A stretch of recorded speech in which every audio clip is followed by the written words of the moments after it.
Jumpa lagi di TV. Ya, yang ada di samping saya ini adalah monitor gaming curved 49 inci yang pertama kali di dunia yang menggunakan panel OLED. Ini yang pertama. Benar-benar yang pertama di dunia. Ini adalah Samsung Odyssey OLED G9 49 inci.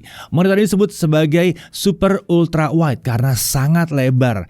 2 kali monitor standar dengan rasio 32:9. Ya, ini seperti pakai 2 monitor 27 inci sekaligus. Tapi sebagai keluarga Odyssey, monitor ini bukan cuma mengadakan ukuran yang sangat lebar itu. Samsung menawarkan banyak aspek gaming di monitor ini seperti refresh rate-nya sampai 240 Hz. Dukungan adaptive sync tentu ada. Response time-nya ya hanya 0,03 milisecond. Serta ada beberapa fitur khas monitor gaming di sini.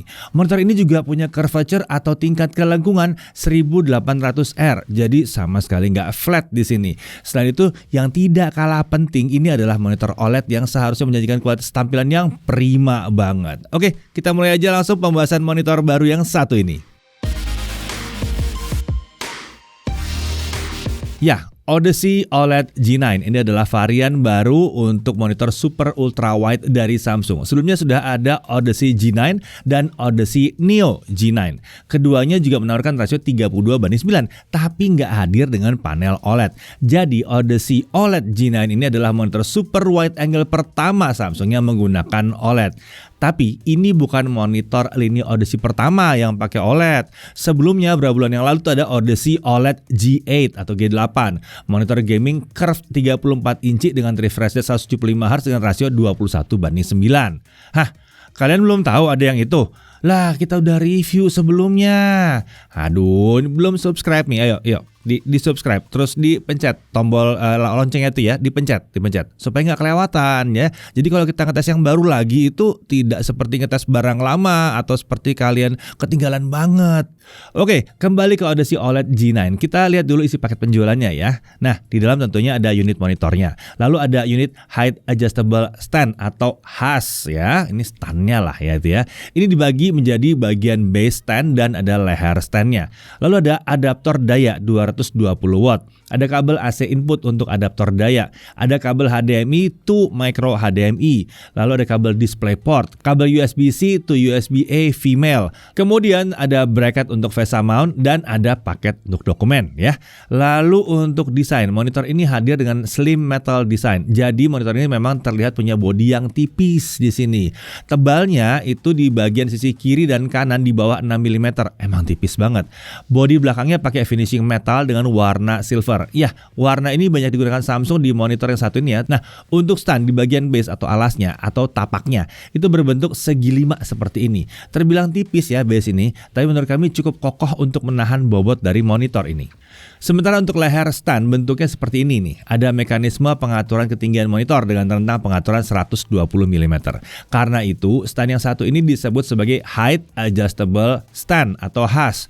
Atau bahasa Indonesia mungkin stand yang bisa diatur ketinggiannya. Selain itu ada juga pengaturan tilt atau nunduk ya. Jadi memungkinkan monitor ini untuk menunduk sekitar 2 derajat atau menengadah sampai sekitar 15 derajat. Nah, layar stand ini juga punya mekanisme sederhana untuk cable management dengan memanfaatkan rubber strap atau karet strap di belakang itu ya yang terpasang di belakang leher stand ini. Sementara untuk leher stand ini dipasang di area tengah di sisi belakang monitor. Area ini juga bisa digunakan untuk memasang VESA mounting 100x100 mm. Ini kalau kita butuh untuk masang dia ke dinding. Nah, ada lingkaran di sekeliling area tersebut. Ini adalah tempat dari RGB lighting yang ada di monitor ini. Namanya Core Lighting Plus. Untuk fitur lighting ini, ya lighting ya, bukan lightning. Kalau lightning itu ya kilat ya. Ini lighting ya, pencahayaan. Ya, untuk fitur ini ada beberapa efek yang bisa dipilih dari menu setting. Opsi untuk menyelesaikan warna lighting dengan ambient warna di layar juga tersedia. Nah, di bawah area tersebut ada tempat konektor I/O monitor monitor ini ya. Ada konektor di bagian kanan dan juga ada yang di bagian kiri. Untuk bagian kanan itu menghadap ke belakang. Di sini ada konektor DC-in untuk plug dari adaptor daya. Ada juga konektor micro HDMI. Ini sudah support standar HDMI 2.1. Sementara untuk konektor yang mengarah ke tengah ada satu HDMI 2.1 dan ada satu yang DisplayPort 1.4. Beralih ke bagian kiri, di sini ada 3 port USB Type-C. Satu port merupakan host port untuk menghubungkan monitor ke perangkat yang kita gunakan. Sayangnya ini hanya untuk data aja. Port ini tidak bisa digunakan untuk display input maupun untuk menyalurkan daya ke perangkat yang lain. Jadi kalau kita menghubungkan USB-C atau USB Type-C dari laptop ke konektor, kita tetap harus menghubungkan laptop ke monitor menggunakan HDMI atau DisplayPort untuk output tampilan ke monitor. Nah, port tersebut hanya memungkinkan kita memanfaatkan 2 port USB-C lain di monitor ini. Tentu saja kalau 2 port USB-C kurang, kita juga bisa memasang USB hub ke 2 port USB-C lain tersebut. Nah, salah satu port USB-C ini ada yang punya label service. Nah, ini bisa digunakan untuk proses update firmware monitor dengan memasang storage berisikan file update firmware pada port tersebut. Lalu di dekat ketiga port USB-C itu ada joystick 5 arah untuk pengendalian monitor ini. Nah, untuk dimensi monitor tanpa stand ada di 1194,7 x 365 x 180,8 mm. Sementara dengan stand lebarnya tetap di 1194,7 mm dan kedalamannya jadi 284,1 mm. Tingginya antara 40 sampai 52,5 cm. Jarak dasar monitor dengan permukaan meja itu paling dekat bisa sampai hanya 3,5 cm. Sementara paling jauh itu bisa nyampe 16 cm. Total bobot monitor beserta standnya ada di kisaran 12,6 kg. Oke, sekarang kita bahas layar dari monitor ini. Untuk spesifikasinya, diagonal layarnya 49 inci, rasio 32:9, curved ya. Curvature-nya adalah 1800R. Jadi, lengkungan monitor ini mengikuti keliling lingkaran jari-jari 1800 mm. Nah, tinggi layar ini kurang lebih mirip dengan monitor 27 inci yang rasio 16:9, mirip tingginya ya. Nah, untuk panelnya adalah panel OLED dengan menggunakan quantum dot color. Resolusinya adalah DQHD atau Dual QHD 5120 x 1440 pixel. Response time-nya 0,03 milisecond gray to gray. Refresh rate-nya 240 Hz. Brightness-nya maksimum di 250 nits untuk kondisi normal. Sementara untuk HDR seharusnya bisa lebih dari 400 nits. Untuk color gamut cover dijanjikan 99% di CIP3. Untuk viewing angle-nya 178 derajat untuk horizontal dan vertikal. Untuk adaptive sync-nya ada namanya FreeSync Premium Pro di sini yang disupport. Lalu dia juga mendukung HDR10 Plus dan VESA Display HDR True Black 400. Fitur gamingnya ada Black Equalizer, ada Low Input Lag, ada Virtual Aim Point juga. Untuk fitur ekstra di sini ada Picture in Picture, Picture by Picture, Auto Search Switch Plus, ada Off Timer Plus, ada Coursing, ada macam-macam lah, ada banyak di sini. Nah, untuk permukaan layar yang satu ini tidak glossy, jadi tidak banyak memantulkan bayangan atau cahaya yang mengganggu. Ini seharusnya pas lah untuk gaming. Untuk bezel sekeliling layar ini bukan yang super tipis, tebalnya hampir 10 mm. Tapi untuk ukuran layar sebesar ini, bezel yang itu jadi kelihatan nggak terlalu tebal ya. Masih terlihat relatif tipis dan mendukung tampilan modern dari monitor yang satu ini. Monitor ini juga dilengkapi dengan 2 buah speaker 5 watt untuk output suara. Oke, sebelum menggunakan monitor ini kita tentunya harus masangnya ke stand yang tersedia atau bisa juga ke bracket atau di dinding ya kalau dibutuhkan. Untuk pemasangan ke stand itu kita harus rakit dulu stand dengan menghubungkan bagian base ke leher. Lalu pasang stand ini ke monitor. Setelah itu berdirikan monitor beserta standnya. Lalu Odyssey OLED G9 ini siap untuk digunakan. Nah, karena ini bukan smart monitor, tidak ada setup awal yang harus kita lakukan. Cukup pasang kabel power dan kabel input display yang dibutuhkan aja. Monitor ini langsung siap digunakan. Kami coba monitor ini untuk output display dari sebuah laptop dengan port HDMI 2.1. Hasilnya monitor ini bisa menampilkan resolusi penuh 5120 x 1440 pixel di refresh rate 240 Hz. Saat kami coba aktifkan HDR, fitur tersebut juga berfungsi dengan baik. Ini berlaku saat kami menggunakan micro HDMI maupun HDMI, serta tentunya kalau pakai DisplayPort ya pasti jalan. Sementara untuk perangkat yang hanya mendukung HDMI 2.0 ke bawah, tentu saja tidak bisa menjalankan resolusi penuh monitor ini di 240 Hz. Terkait Adaptive Sync, ada dukungan untuk FreeSync Premium Pro. Ini berarti monitor ini seharusnya juga G-Sync compatible. Saat kami coba dengan laptop yang menggunakan GeForce, monitor langsung mendeteksi G-Sync compatible dan G-Sync juga terlihat berjalan dengan baik saat kita memainkan game. Jadi iya, walaupun katanya tidak tertulis di sini tulisan G-Sync ya, tapi dia G-Sync compatible. Kalau kalian pakai GeForce yang udah bisa G-Sync itu banyak banget sekarang yang udah bisa ya. Ini akan compatible ya, mantap bener. Nah sekarang beralih ke fitur picture by picture. Kita bisa memanfaatkan monitor ini seperti dua buah monitor sekitar 27 incian ukurannya ya dengan resolusi QHD. Nah, kita bisa menampilkan output dari dua buah perangkat sekaligus di sini. Menarik ya. Atau kita juga bisa menggunakan picture in picture sehingga output tampilan dari perangkat kedua bisa jadi overlay seperti ini di atas tampilan dari perangkat utama jadinya ya. Overlay ini punya dua ukuran dengan tinggi 480 pixel atau 720 pixel. Serta kita juga bisa atur posisinya lewat menu setting monitor. Oke, saat PBP atau PIP tadi aktif, refresh rate monitor ini ditahan ya sampai 120 Hz aja. Tetap aja udah tinggi sih. Nah, terkait picture mode, Samsung sudah menyediakan beberapa di sini. Ada berbagai preset untuk genre game tertentu serta preset yang lebih umum seperti original, entertain, dan picture. Saat kami coba cek color gamut dari preset masing-masing tersebut, rata-rata memang sudah sesuai dari klaimnya Samsung dengan coverage di kisaran 99% di CIP3. Tentu saja dia akan mencapai kalau di 100% sRGB, gak ada masalah. Sayangnya, Samsung tidak melakukan tuning lebih lanjut untuk optimasi gamut volume. Untuk semua preset gamut volume yang kami dapatkan ada jauh di atas 100% di CIP3 atau 100% sRGB. Tapi untuk yang mau pakai monitor ini untuk editing konten khususnya nggak terbiasa dengan tuning monitor, mungkin perlu coba membiasakan diri karena saturasi warnanya itu terasa akan tinggi di monitor yang satu ini.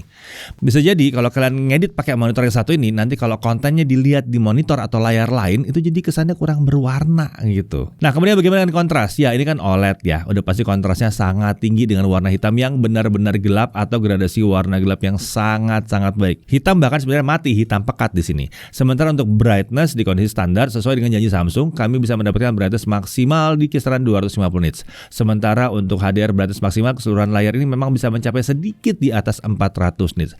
Ini udah sesuai dengan VESA Display HDR True Black 400. Nah, terkait fitur untuk menjaga panel OLED monitor ini, tersedia panel care di sini ya. Fitur yang ada dalam panel care ini tentunya akan membantu mengurangi resiko burn-in di panel OLED ini ya. Jadi nggak usah takut, ada fiturnya untuk menjaga itu.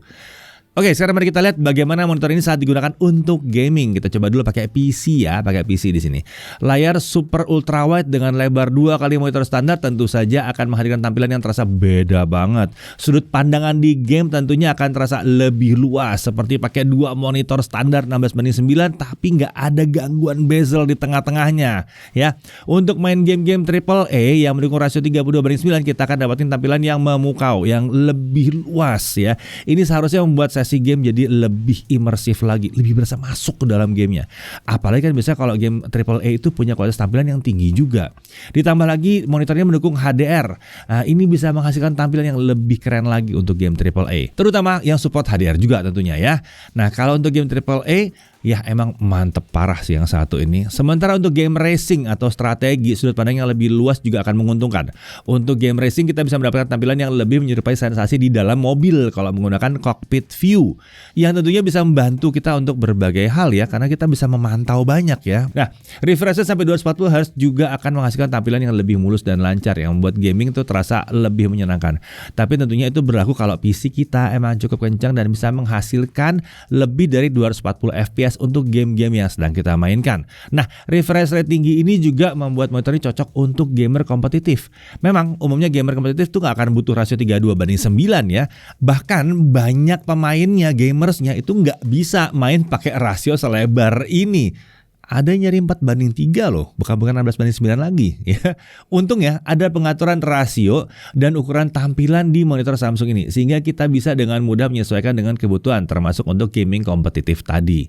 Ya, respons type yang sangat rendah karena pakai layar OLED ya tentunya ya. Ini juga menguntungkan banget untuk gamer kompetitif. Adaptive Sync yang tersedia di sini juga membantu kita mendapatkan tampilan yang bebas dari stuttering dan tearing saat mainin game. Beberapa fitur lain pendukung gaming seperti Black Equalizer dan Virtual Aim Point juga tersedia dan bisa digunakan kalau emang kalian membutuhkannya. Nah, lalu bagaimana dengan kualitas tampilan pas gaming? Secara umum terbilang memuaskan ya, tampilan kualitas tinggi khas OLED banget ini bisa ditawarkan oleh monitor ini. Saturasi warna juga kelihatan tinggi, nggak heran nih kalau melihat hasil uji color gamut yang tadi yang udah kita bahas ya. Lalu apa monitor ini cocok untuk streamer game? Kan biasanya streamer game pakai dual monitor tuh, satu main game, satu untuk kontrol streamingnya. Apa bisa dikonfigurasi untuk itu? Sayangnya untuk mode picture by picture, dua input ini tidak bisa berasal dari PC yang sama. Jadi kalau main game di sini sambil streaming, kita harus menjalankan game di mode window, itu nggak bisa full screen ya. Tapi kalau kalian pakai 2 komputer untuk streamingnya, satu untuk PC gamingnya, satu lagi komputer untuk streamingnya, tentunya bisa di sini ya, bisa banget. Kan ada 2 input tadi ya. Sementara itu ini juga bisa untuk yang streaming dari konsol, karena kan ada pakai satu komputer, satu konsol di situ. Itu bisa banget tampil dua-duanya kanan kiri. Bahkan ini jadi lebih praktis. Oke, sekarang bagaimana kalau kita main dengan konsol? Sayangnya konsol umumnya belum mendukung resolusi super ultra wide seperti ini. Jadi kita belum bisa merasakan manfaat dari monitor selebar ini di konsol. Seharusnya kalau mau digunakan untuk konsol tetap bisa aja, tapi sebaiknya kita atur rasio tampilan ke 16:9 agar gambar tidak terlihat aneh. Bagaimana dengan kualitas audio dari monitor ini? Untuk volume emang bukan yang super lantang sih di sini ya. Tapi sudah terbilang lebih dari cukup kalau mau main game di depan monitor ini ya. Kalau main gamenya jauh-jauh sih kurang rasanya. Sementara detail suara yang dihasilkan terbilang memuaskan untuk sebuah speaker yang terintegrasi di sebuah monitor. Jauh sekali dari kesan seadanya aja. Frekuensi rendah atau bass emang belum terlalu terasa di sini. Wajar karena tidak ada subwoofer di monitor ini. Tapi untuk menghasilkan dialog yang jelas dan suara ambient yang terasa jernih, speaker ini udah mantap banget, udah bisa banget lah di sini. Oke, sekarang untuk konsumsi daya. Karena menggunakan panel OLED, konsumsi daya monitor ini bisa bervariasi sekali sesuai dengan konten yang ditampilkan. Rentang konsumsi dayanya adalah sekitar 45 watt sampai 165 watt. Sangat bervariasi ya. Ya, karena kan kalau bagiannya banyak yang hitamnya itu kan dimatikan panelnya sebetulnya. Jadi kalau kita lagi nonton atau lagi main game lah, pas di bagian terang dia bisa lebih tinggi konsumsi dayanya. Pas tiba-tiba masuk ke malam ada bagian yang gelap-gelapnya, itu bisa turun banget konsumsi dayanya. Nah, untuk harga, monitor ini dipasarkan Samsung dengan harga kisaran 24.999.000. Rasanya harga yang pantas ini ya. Nah, kita langsung aja masuk ke hal yang perlu diperhatikan. Entah mengapa Samsung menggunakan input micro HDMI di monitor ini. Untungnya kabel bawaan untuk mendukung penggunaan port tersebut itu udah ada gitu ya. Kemudian ada fitur USB Hub tapi hanya menawarkan port USB Type-C aja, yang tentunya tidak akan terlalu banyak membantu kalau perangkat yang kita gunakan semua pakai konektor Type-A atau USB yang besar. Lalu posisi port USB Type-C juga terbilang menyulitkan pemasangan konektor, dan entah kenapa kebanyakan kabel USB Type-C yang kami pakai tidak bisa terpasang dengan sempurna di port monitor ini. Kemudian sayangnya lagi USB Type-C di sini nggak bisa untuk input di sini ya, hanya untuk USB aja gitu sebagai konektor data aja. Lalu untuk gamut volume di berbagai preset yang disertakan tuh terbilang tinggi, jauh dari angka 100%. Ini membuatnya perlu penyelesaian lebih lanjut kalau mau nyaman digunakan untuk editing foto atau video dengan baik dan benar. Dari sisi kelebihannya tentunya kualitas tampilan itu mantap bener. Ini karena penggunaan QD OLED tentunya ya. Lalu ini udah super ultra wide dengan rasio 32:9. Jadi menawarkan tampilan seperti 2 monitor 27 inci ini dalam satu monitor doang ya. Ini bisa menghasilkan tampilan yang luas, imersif, apalagi kalau kita main game AAA. Mantap banget. Refresh rate juga tinggi di 240 Hz, response time 0,03 millisecond gray to gray, membuatnya jadi cocok banget untuk game-game kompetitif. Udah support HDR10 Plus gaming dengan VESA display HDR True Black 400. Jadi udah mantap lengkap lah. Fitur picture by picture dan picture in picture juga udah ada di sini. Jadi dari 2 perangkat bisa nyambung langsung ke dalam satu monitor. Adaptive Sync-nya juga udah ada AMD FreeSync Premium Pro dan ada Nvidia G-Sync compatible juga. Kemudian ada beberapa fitur gaming seperti Black Equalizer, Virtual Aim Point, dan beberapa lagi yang lain. Panel care juga membantu mengurangi resiko terjadinya burn-in di monitor ini. Desainnya jelas menarik, gayanya futuristik, dan bodinya juga terbilang tipis di sini. Ya, Odyssey OLED G9 ini bisa dikatakan sebagai monitor super ultra wide terbaik yang ditawarkan Samsung saat ini. Kualitas tampilan tentunya meningkat jauh dibandingkan varian Odyssey G9 yang hadir sebelumnya, terutama karena OLED dengan quantum dot yang digunakannya. Jadi kalau monitor gaming mumpuni dengan rasio lebar seperti ini adalah yang tengah dicari, ya kalau dananya memang memungkinkan, Odyssey OLED G9 ini adalah pilihan yang menurut kami sangat sulit untuk dilewatkan. Saya Didi Irfan, Jakarta Tribun TV.